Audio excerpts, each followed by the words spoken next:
एक प्लैनेट जो न सिर्फ हमारे सोलर सिस्टम का सबसे बड़ा है, बल्कि उसके अंदर छुपे राज भी उतने ही बड़े हैं। उसकी आंधियाँ, उसके स्टॉर्म, उसकी घंटी जैसी घूमती हवाएं और उसकी सबसे पुरानी आग, द ग्रेट रेड स्पॉट। और एक स्पेसक्राफ्ट, नासा का एक मिशन जो इन सभी सीक्रेट्स को खोलने निकला। इसका नाम था जूनो। आज हम ले जाएंगे आपको एक ऐसी जर्नी पर जहां हर लेयर के नीचे छुपा है एक नया रहस्य। 5 अगस्त 2011 को एक टाइटेनियम से बना हुआ स्पेसक्राफ्ट अर्थ से लॉन्च किया गया। इसका मिशन था जुपिटर, लेकिन जुपिटर तक सीधे जाना पॉसिबल नहीं था। सबसे पहले जूनो ने अर्थ का एक फ्लाईबाय किया, एक ग्रेविटेशनल स्लिंगशॉट, जिससे उसकी स्पीड बढ़ गई। और फिर एक 5 साल लंबी अंधेरों की यात्रा। और जब 4 जुलाई 2016 को जूनो जुपिटर के ऑर्बिट में पहुंचा, तो साइंस की दुनिया में एक एक्साइटमेंट का तूफान आ गया। क्या हम पहली बार जुपिटर के एटमॉस्फेयर के अंदर देख पाएंगे?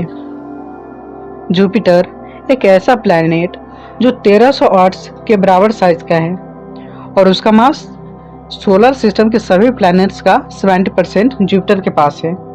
लेकिन जुपिटर का कोई सॉलिड सरफेस नहीं है।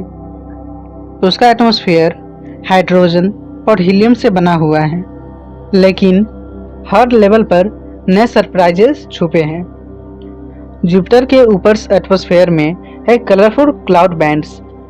ये बैंड्स इतने डायनामिक हैं कि हर सेकंड में यहाँ कुछ नया हो रहा होता है। ये अल्टरनेटिंग लाइट और डार्क बैंड्स एक्चुअली हैं जेट स्ट्रीम्स, जिनके बीच में होता है टर्ब्यूलेंस, एक स्टॉर्मिंग केओटिक मूवमेंट। जुपिटर का सबसे बड़ा आइकॉनिक फीचर है द ग्रेट रेड स्पॉट, एक ऐसा स्टॉर्म जो कम से कम 350 साल से एक्टिव है। और इसका साइज, पहले ये 3 अर्थ जितना बड़ा था, लेकिन धीरे धीरे श्रिंक हो रहा है। आज भी ये स्टॉर्म 2 अर्थ को निगल सकता है।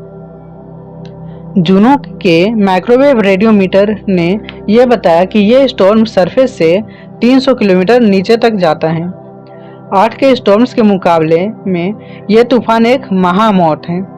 और इसका एनर्जी सोर्स जुपिटर की इंटरनल हीट है, न कि सिर्फ सनलाइट। एक तूफान जो दिनों में नहीं, सदियों में घूमता है।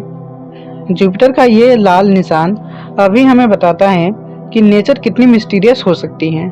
जूनो ने एक और शॉकिंग डिस्कवरी की। जुपिटर के पोल्स पर बड़े बड़े साइक्लोन्स के एक सर्कल है। नॉर्थ पोल पर 9 और साउथ पोल पर 6 जायंट साइक्लोन्स। हर साइक्लोन का साइज इंडिया जितना है और वो एक बड़े सेंटर के चक्कर में घूम रहे हैं। इन साइक्लोन्स की स्टेबिलिटी साइंटिस्ट के लिए एक पजल है। अर्थ पर ऐसे वोर्टेक्स कभी स्टेबल नहीं होते, लेकिन जुपिटर पर ये सालों तक टिके हैं। शायद वहाँ की इंटरनल डायनामिक्स, रोटेशन स्पीड और मैग्नेटिक फील्ड इन स्टॉर्म को एक सदियों का होम बना देती हैं। जुपिटर का मैग्नेटिक फील्ड अर्थ से 20 गुना ज़्यादा स्ट्रॉन्ग है और इस फील्ड की वजह से बनती है एक ह्यूज मैग्नेटोस्फीयर, एक ऐसा शील्ड जो सैटर्न तक फैला हुआ है। लेकिन ये शील्ड प्रोटेक्ट नहीं करता, ये एक रेडिएशन ट्रैप है। ये रेडिएशन इतनी इंटेंस है कि अगर इंसान वहाँ होता तो कुछ ही सेकेंड्स में फ्राई हो जाता। इस रेडिएशन से बचने के लिए जूनो के सेंसिटिव इंस्ट्रूमेंट को एक टाइटेनियम के वॉल्ट में रखा गया, एक शिल्डेड वॉल्ट जिसे स्पेशली डिजाइन किया गया था इस एक्सट्रीम एनवायरनमेंट के लिए। और इसी वॉल्ट ने हमें यह सब इनक्रेडिबल डेटा भेजा, सेफली, एक्यूरेटली एंड कंसिस्टेंटली। सबसे ज़्यादा सरप्राइजिंग बात यह थी कि जुपिटर का कोर सॉलिड नहीं है।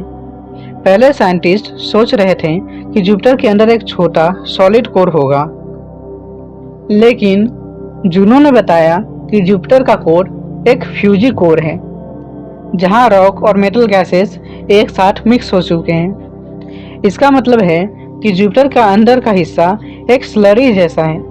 हाई प्रेशर की वजह से एलिमेंट एक दूसरे में घुल गए हैं और यह ऑब्जर्वेशन हमें प्लैनेटरी फॉर्मेशन के नए मॉडल्स तक ले जाता है। शायद जुपिटर जैसा प्लैनेट किसी स्टार के कोलैप्स होने के बाद बचा हो। ये शायद एक फेल्ड स्टार हो जो सिर्फ एक स्पार्क से दूर रह गया। जूनो ने जुपिटर के लाइटनिंग स्टॉर्म्स को रिकॉर्ड किया। ये लाइटनिंग अर्थ से भी पावरफुल होती है और इंटरेस्टिंगली जुपिटर के पोल्स पर लाइटनिंग ज़्यादा एक्टिव होती है। और जूनो ने अमोनिया के ह्यूज प्लूम्स डिटेक्ट किए। ये अमोनिया एक तरह से जुपिटर के वेदर इंजन का पार्ट है। ये अमोनिया रिवर्स एटमॉस्फेयर के डिफरेंट लेयर्स में एनर्जी और हीट ट्रांसफर करती हैं। और रेडियो वेव्स जुपिटर स्पेस में एक म्यूजिकल कॉन्सर्ट जैसा साउंड क्रिएट करता है। जूनो ने ये वेव्स डिटेक्ट की जो हमें बताती हैं कि जुपिटर के एटमॉस्फेयर कितना डायनामिक है। जूनो एक फ्लाइंग लैबोरेटरी था। चलिए देखते हैं उसके कुछ इंपॉर्टेंट टूल्स।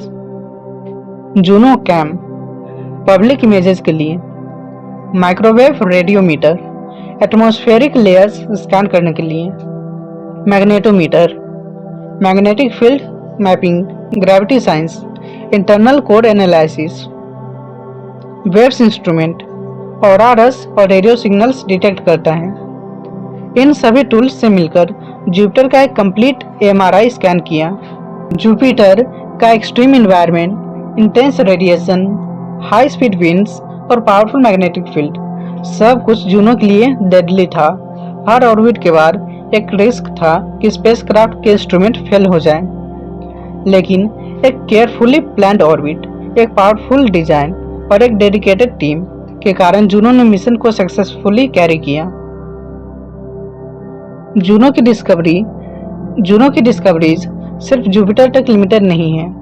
इनकी हेल्प से हम एक्सोप्लैनेट्स, दूसरे स्टार के आसपास के गैस जायंट्स को भी समझने लगे।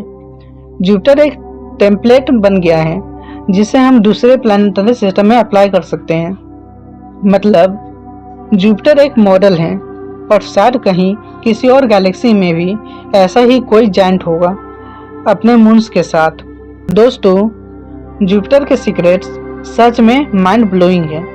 जूनो मिशन ने हमें एक ऐसी दुनिया दिखाई जो सिर्फ टेलीस्कोप से नहीं, साइंस के जुनून से समझ आई।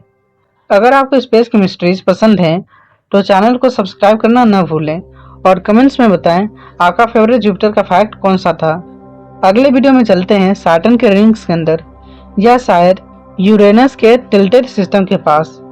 तब तक keep learning because learning is fun and fire.